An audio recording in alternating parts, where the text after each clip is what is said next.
ಶಕ್ತಿಯನ್ನು ನೀನೇನು ಬಲ್ಲೆ? ಗುರುಗಳು ಬರಲಿ, ಅವರ ಎದುರಿನಲ್ಲೇ ನನ್ನ ಶಕ್ತಿಯನ್ನು ತೋರಿಸಿ ನನ್ನ ಗರ್ವವನ್ನು ಮುರಿಯುವೆನು. ದುರ್ಯೋಧನ, ಈ ಆರಂಭದ ಮಾತುಗಳು ಆಗಲಿ ಕೇಳು. ನೀನಾಗೆ ತಲೆ ತಗ್ಗಿಸುತ್ತಿದ್ದೆ, ಅದಕ್ಕಾರದಿಂದ ತಲೆ ತಗ್ಗಿಸುವಂತೆ ಮಾಡುವೆನು. ನೀನೊಬ್ಬನೇ ನನ್ನವರು ಹೋರಾಡುವ ಎಂದೇ ಆದರೆ ನಿನ್ನ ತಮ್ಮಂದಿರೋನೆ ಬಯಲ ಗುದ್ದಾಟದಲ್ಲಿ ಎದುರಾಗು. ಗುರುಗಳು ಬರುವುದರೊಳಗಾಗಿ ನನ್ನ ಶಕ್ತಿ ಎಷ್ಟೆಂಬುದನ್ನು ತೋರಿಸಿ ಬಿಡುವನು.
ಒಳ್ಳೆ ಮಾತುಗಳನ್ನು ನಿಲ್ಲಿಸಿ ಹುಟ್ಟಿದ ಮೃಗಕುಲಕ್ಕೆ ಅರಣ್ಯವೇ ಕ್ಷೇಮಕರವಲ್ಲದೆ ಪಟ್ಟಣವಾಸವು ಎಂದಿಗಾದರೂ ಯೋಗ್ಯವಾಗಬಲ್ಲದು. ಕಾಡಿನಲ್ಲಿ ಹುಟ್ಟಿ ಬೆಳೆದು ಕಾಡು ಕೋಣಕ್ಕೆ ಸಮನಾಗಿರುವ ನೀನು ಕನ್ನಡನ ಹೊರಟಾಟವನ್ನು ತೋರಿದರೆ ಕಾಲುಗಳು ಕತ್ತರಿಸಿ ಹೋದವು. ಜಾಗರೂಕನಾಗಿರು ದುರ್ಯೋಧನ.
ನಿಮ್ಮ ಕಲಹವನ್ನು ಪ್ರಾರಂಭಿಸಿದ್ದೀರಾ? ಇದೆಂತಹ ಅಭ್ಯಾಸ?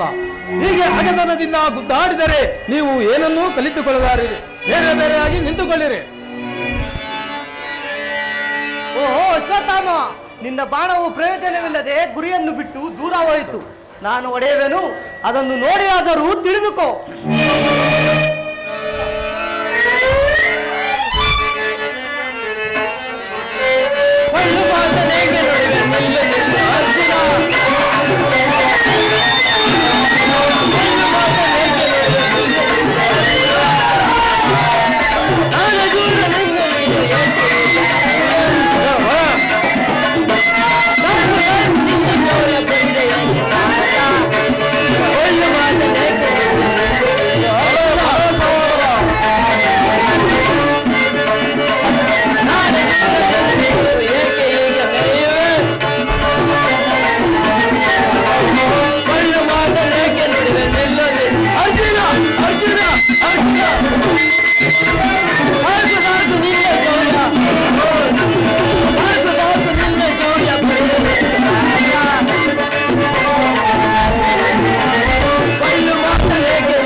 ಬಾಣವು ಅರ್ಜುನ, ನಿನ್ನ ಬಾಣವು ಗುರಿಯನ್ನು ತಗಲದೆ ತುದಿಯ ಅಂಚನ್ನು ಮುಟ್ಟಿರುವುದು. ಹಾಸ್ಯ ಮಾಡುವುದು ಬಲು ಸುಲಭ. ಗುರುಗಳೇ, ನಾನು ಗುರಿಯ ಮಧ್ಯಕ್ಕೆ ಸರಿಯಾಗಿ ಹೊಡೆದಿದ್ದರು ಅಶ್ವತ್ಥಾಮನು ಅಸೂಯೆಯಿಂದ ಸರಿಯಿಲ್ಲ ಎಂದು ಹೇಳುತ್ತಿರುವನು. ಗುರುಗಳೇ, ಬಂದು ನೋಡಿ. ಅರ್ಜುನ, ಅಸೂಯೆ ಎಂದರೇನು? ನಿಜವನ್ನು ಹೇಳಬಾರದೆ?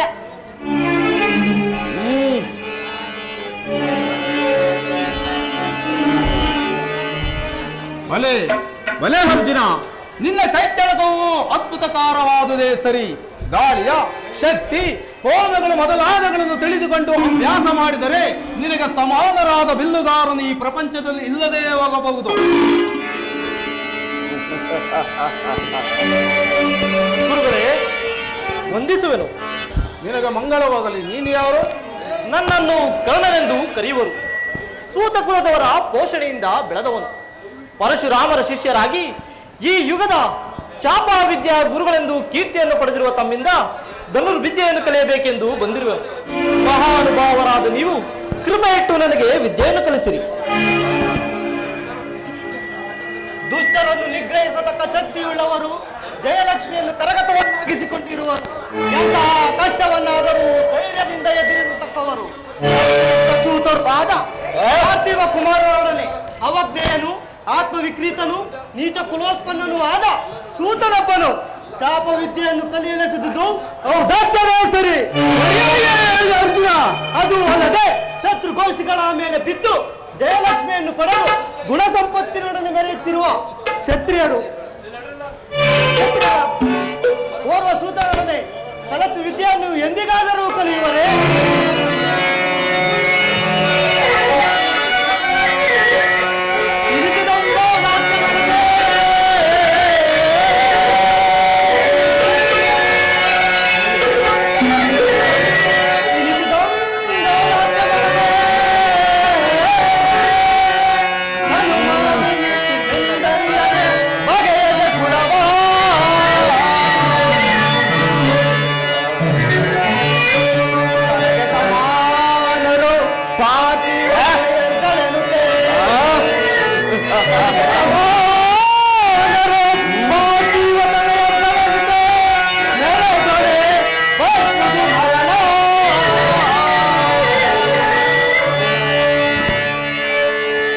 ಸೂತಪುತ್ರ, ನಿನ್ನ ಬಿಲ್ಲನ್ನು ಹರಿದು ನಾಡನ್ನು ಮುರಿದು ಪ್ರಾಣಗಳನ್ನು ಕಡಿದು ಬಿಸಾಡುವ ಮುನ್ನ ಈ ಸ್ಥಳವನ್ನು ಬಿಟ್ಟೋಡು. ಅರ್ಜುನ, ಇವನು ಒಬ್ಬನೇ ಇರುವನೆಂದು ಹೀಗೆ ಮೊದಲಿಸುತ್ತಿರುವೆಯಾ? ದುರ್ಯೋಧನ, ಇದರಿಂದಲೇ ನಿನ್ನೆ ದುರ್ಗ ವ್ಯಕ್ತವಾಗುವುದು. ವೀರ ಕ್ಷತ್ರಿಯನಾಗಿಯೂ ಸಹೋದರನೆಯೋ ನಮ್ಮಲ್ಲಿ ದ್ವೇಷವನ್ನು ಬೆಳೆಸಿ ಈ ನೀಚ ಕುಲದ ಪಕ್ಷ ವಹಿಸಿ ಆಗ್ರಹಗೊಳ್ಳುವೆಯಾ? ನಿಮ್ಮ ಸಾಹಸವೆಲ್ಲ ಇದರಲ್ಲೇ ಮುಗಿಯಿತು. ಗುರುಗಳೇ, ಅರ್ಜುನನ ಈ ನಡತೆಯು ಕ್ಷತ್ರಿಯರಾದ ನಮಗೆಲ್ಲ ಅವಮಾನವನ್ನು ತರತಕ್ಕದ್ದಾಗಿ. ಅರ್ಜುನ ಎಂಬವನು ನೀನೇನೋ ಕುಲವನ್ನು ನಾಲಿಗೆ ತಿಳಿಸುವುದು, ನನ್ನನ್ನು ಸೂತ ಪುತ್ರನೆಂದು, ಆತ್ಮವಿಕೃತನೆಂದು, ನೀಚ ಕುಲೋತ್ಪನ್ನನೆಂದು ನಿನ್ನಂತಹ ಸಂಕುಚಿತ ಬುದ್ಧಿ ಉಳ್ಳವನು ಹೇಳಿದ ಮಾತ್ರದಿಂದಲೇ ನನ್ನ ಗೌರವಕ್ಕೆ ಕುಂದಕ ಉಂಟಾಗಲಾರದು. ಅಲವಂ ಜರಿಯುತ್ತೆ, ಅಲವಂ ಜರಿಯುತ್ತೆ, ಉಲವಂ ಜರಿಯುತ್ತೆ, ಒಂದು ಮೆರವನಿಂತು ಧೀರನೆನಿತೆಯೇ ಸಾಹಸದಿಂದ, ಬಹು ಸಾಹಸದಿಂದ, ಸಾಹಸದಿಂದ ಹರಿಗಳ ಶಿರವತ್ತೊಯ್ದಿರುವ ಸೂರನಿಜದಿ.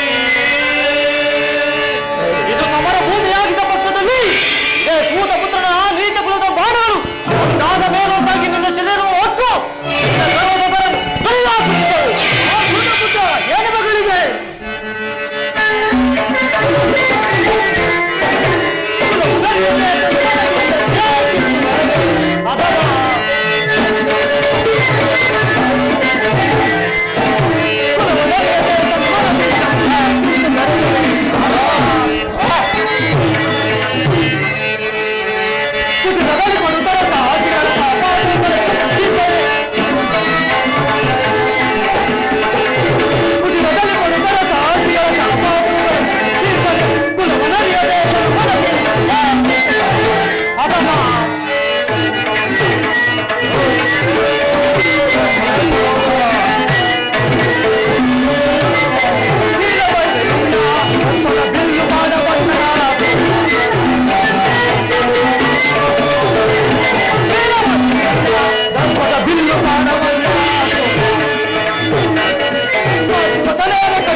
ನಮ್ಮ ಪ್ರತಿಯೊಂದು ಕಾರ್ಯಕ್ಕೆ ಒಡ್ಡಿಯಾಗಿ ಬರುವುದಲ್ಲದೆ ಅಡಿಗಡಿಗೆ ಮೂದಿಸುತ್ತಲೇ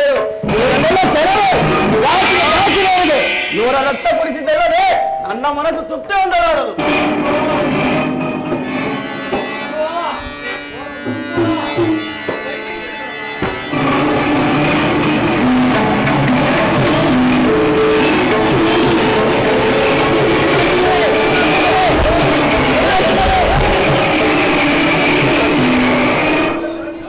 ಭೀಮಾರ್ಜುನರೇ, ಇದೇನು ನಿಮ್ಮ ಸೌಜನ್ಯದ ನಡತೆ ಏನಾಯಿತು? ನಿಮ್ಮ ದೀನೋದಾತ್ತ ಗುಣವೆಲ್ಲಿ ಮರೆಯಾಯಿತು? ಕೆಟ್ಟ ಮಾತುಗಳನ್ನಾಡಿ ಅಪವಿತ್ರರಾಗಬೇಡಿ. ಅಗ್ರದ ಬಿಲ್ಲು ಹಿಡಿಯಲು ಕೂಡ ಬಾರದ ಈ ಸೂತಪುತ್ರನು ನಮ್ಮೊಡನೆ ಕಲತು ವಿದ್ಯೆಯನ್ನು ಕಲಿಯುವುದಾಗಿ ಹೇಳಿದರೆ ಸೋತು ಬಾರದಿರುವುದೇ? ನನಗೆ ಬಿಲ್ಲಿಡಲು ಬಾರದಲ್ಲವೇ?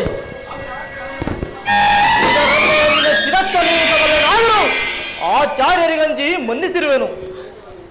ಈಗಲೀಗ ನಿನಗಿಂತಲೂ ಬಲ್ಲಿದರಾದ ಬಿಲ್ಲುಗಾರರಿರುವೆಂದು ಅರಿತೆಯ ಅರ್ಜುನ. ನಾವುಗಳ ಅಸ್ತ್ರವಿದ್ಯೆಯನ್ನು ಹೆಚ್ಚಾಗಿ ಕಲಿಯದಿದ್ದ ಮಾತ್ರಕ್ಕೆ ನಿನಗೆ ಸಮಾನರಾದ ಧನುರ್ಧಾರಿಗಳೇ ಇಲ್ಲವೆಂದು ಮೆರೆಯುತ್ತಿದ್ದೆಯಲ್ಲ. ಕರ್ಣ, ಮುಂದೆ ಚಕ್ರವರ್ತಿಯಾಗುವ ನನ್ನ ಬಳಿ ನೀನಿರು.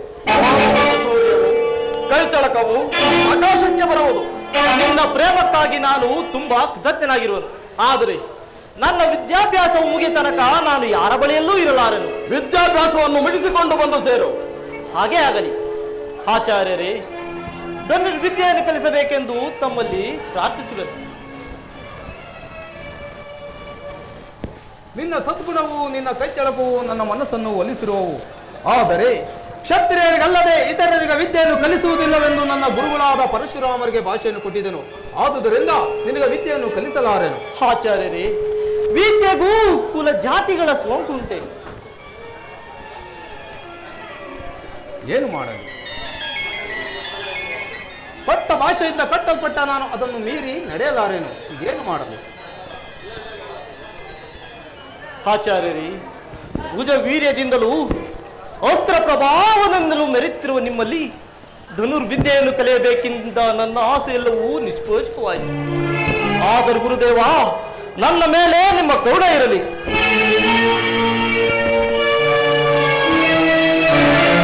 ಅರ್ಜುನ, ಶೀಘ್ರವೇ ಸಂಧಿಸಿದರು. ಆಗ ನನ್ನ ಬಾಣಗಳು ಸರಿಯಾದ ಉತ್ತರವನ್ನು ಕೊಡುವು.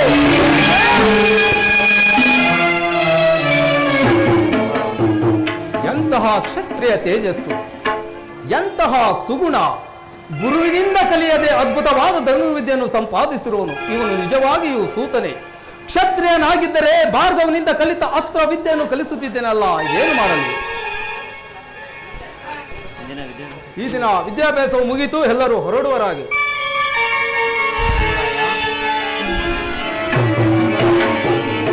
ಧರ್ಮರಾಯ,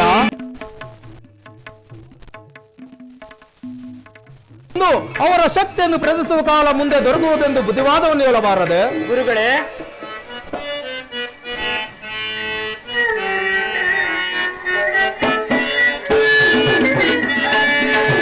ಅನ್ನಜಾತ ಬೇಮಾನ ಅನ್ನವನಾರಿ ಯದ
ಧರ್ಮರಾಯ, ದುರ್ಯೋಧನಾದಿಗಳು ತಮ್ಮನಾದ ಭೀಮಸೇನನನ್ನು ಕರಳಿಸಿ ಈ ರೀತಿಯ ಅನರ್ಥಕ್ಕೆ ಕಾರಣರಾಗಿರುವರು. ಇನ್ನು ಮುಂದೆ ಹೀಗಾಗದಂತೆ ಅವರಿಗೆ ತಿಳಿ ಹೇಳುತ್ತೇನೆ. ಆಗಬಹುದು. ನಾಳಿನ ಹೋಗೋಣ ನಡೆ. ವೇಗವನ್ನು ಆಗಲೇ ಕಲಿತಂತೀನಿ. ನಿನ್ನ ಬುದ್ಧಿಶಕ್ತಿಗೆ ಮೆಚ್ಚಿದನು. ಇಲ್ಲಿಯವರೆಗೂ ನನ್ನಲ್ಲಿ ಅನೇಕರು ಧನುರ್ವಿದ್ಯೆಗಳನ್ನು ಕಲಿತಿರುವರು. ಆದರೆ ಅದರಲ್ಲಿ ಯಾರು ನಿನ್ನ ಹಾಗೆ ಹೇಳಿಕೊಟ್ಟಿದ್ದನ್ನು ಕೂಡಲೇ ಬಯಸುತ್ತಿರಲಿಲ್ಲ. ನನ್ನ ಬಳಿಗೆ ಬಂದು ಸ್ವಲ್ಪ ಕಾಲವೇ ಆಗಿದ್ದರು. ಆದರೆ ದಿವ್ಯಾಸ್ತ್ರಗಳ ಮಂತ್ರಗಳನ್ನೆಲ್ಲ ನೀನು ಕಲಿತುಕೊಂಡೆ. ಕೇಳು, ಶಿಷ್ಯ ವೃತ್ತಿ ಎಂಬುದೊಂದು ತಪವೃತ್ತಿ. ಅದರಲ್ಲಿ ಸಿದ್ಧಿಯನ್ನು ಹೊಂದಬೇಕಾದರೆ ನಿನಗಿರುವಂಥ ಧರ್ಮಬುದ್ಧಿಯು, ವಿನಯವು, ತಾಳ್ಮೆಯು, ಸಂಪೂರ್ಣವಾದ ಭಕ್ತಿಯು ಇರಬೇಕು. ಈಗ ನಿನ್ನಲ್ಲಿ ಕಾಣಬರುತ್ತಿರುವ ಉತ್ಸಾಹದೊಡನೆ ಶಾಂತಿ, ಸುವಿಚಾರ, ಸದಾಚರಣೆಗಳನ್ನು ಸೇರಿಸಿದರೆ ನಿನ್ನ ಗುರುವಾದ ನನಗೆ ಕೀರ್ತಿಯನ್ನು ತರುವೆ. ಹಾಗಿಲ್ಲದಿದ್ದಲ್ಲಿ ನಿನ್ನಲ್ಲಿ ಅಮೃತ, ಅಸೂಯೆ, ವಂಚನೆ, ದಂಭ, ಮೋಸಾದಿ ನೀಚ ಗುಣಗಳಿದ್ದರೂ ಇಹಪರಗಳ ಎರಡರಲ್ಲೂ ಹಾನಿ ತಪ್ಪದು. ಇಂದು ಬಿಸಿಲಿನ ತಾಪ ಅಧಿಕವಾಗಿರುವುದರಿಂದ ಬಹಳ ಆಯಾಸವಾಗಿದೆ. ಇಲ್ಲಿ ತಂಗಾಳಿ ಬೀಸುತ್ತಿದೆ. ಇಲ್ಲಿಯೇ ಸ್ವಲ್ಪ ವಿಶ್ರಮಿಸಿಕೊಳ್ಳುವನು. ಆಶ್ರಮಕ್ಕೆ ಹೋಗಿ ತಲೆಯನ್ನಿಟ್ಟುಕೊಳ್ಳಲು ಕೃಷ್ಣಾರ್ಜುನದ ಸುರುಳಿಯನ್ನು ತೆಗೆದುಕೊಂಡು ಬಾ. ಗುರುದೇವ, ತಲೆದಿಂಬೇಕೆ? ನನ್ನ ತೊಡೆಯ ಮೇಲೆ ತಲೆಯನ್ನಿಟ್ಟು ನಿದ್ರಿಸಬಹುದಲ್ಲ ಗುರುದೇವ? ಹಾಗೆ ಆಗಲಿ. ನಿನ್ನ ಭಕ್ತಿಗೆ ಮೆಚ್ಚಿದನು.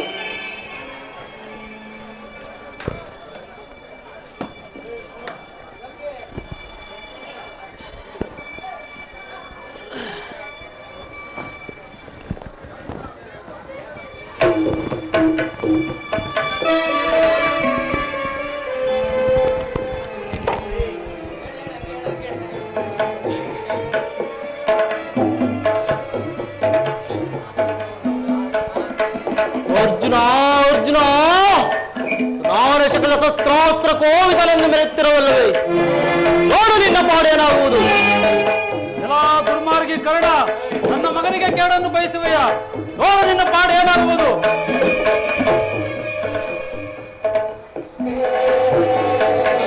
ಮೋಸ, ಇಹ ಪರಗಳೆರಡನ್ನೂ ಕೆಡಿಸತಕ್ಕದ್ದು ಮೋಸ. ಅಯ್ಯೋ, ಆಸೆ ಎಂಬುದೇ ಒಂದು ದೊಡ್ಡ ಮೋಸ. ಸರ್ವೋತ್ತಮನಾದ ಗುರುವಿನ ಬಳಿಯಲ್ಲೂ ನನ್ನ ಮೋಸ.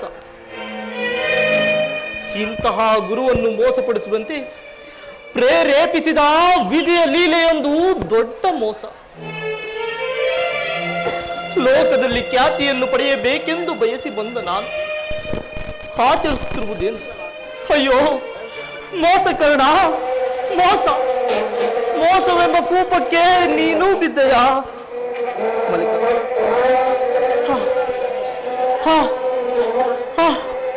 ಈ ಹಾಳು ದುಂಬಿಯು ನನ್ನ ತೊಡೆಯನ್ನು ಕೊರೆಯುತ್ತಿರುವುದು. ನಾನು ಆಚರಿಸುತ್ತಿರುವ ಮೋಸಕ್ಕೆ ಇದು ಮೊದಲನೇ ಶಿಕ್ಷೆಯಾ? ಕಡಿಯಲಿ, ಕೊರೆಯಲಿ. ಗುರುಗಳಿಗೆ ನಿದ್ರಾಭಂಗವಾಗದ್ದರೆ ಸಾಕು.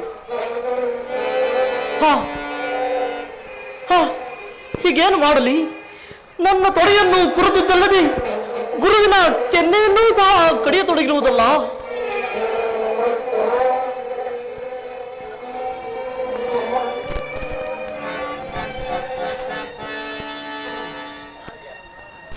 ಏನಿ ರಕ್ತ, ಗುರುದೇವ, ಒಂದು ಕೀಟವು ನನ್ನ ತೊಡೆಯನ್ನು ಕೊರೆಯಿತು. ಏನು ಅವಲುಗಿದರೆ ನಿನ್ನ ತೊಡೆಯನ್ನು ಕೊರೆಯುತ್ತಿದ್ದರು ಸುಮ್ಮನಿದ್ದೆಯ? ಗುರುದೇವ, ಅಲುಗಿದರೆ ನಿದ್ರಾಭಂಗವಾಗುವುದೆಂದು ಸುಮ್ಮನಿದ್ದನು.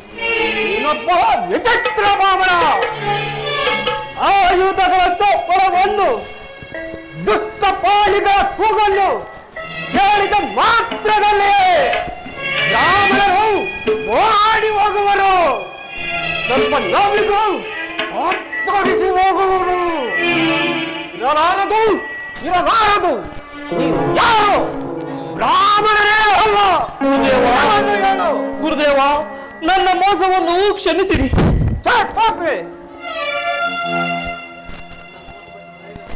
ನನ್ನನ್ನು ಮೋಸಪಡಿಸುವ ಧೈರ್ಯವು ಈ ಪೃಥ್ವಿಯಲ್ಲಿ ಯಾರಿಗುಂಟು? ಗುರುದೇವ, ಶಾಂತರಾಗಿ ಲಾಲಿಸಬೇಕು. ನನ್ನ ಕುಲಜಾತಿಗಳ್ಯಾವು ನನಗೆ ತಿಳಿಯವು. ನನ್ನ ಸಾಕು ತಂದೆಯು ಓರ್ವ ಸೂತ.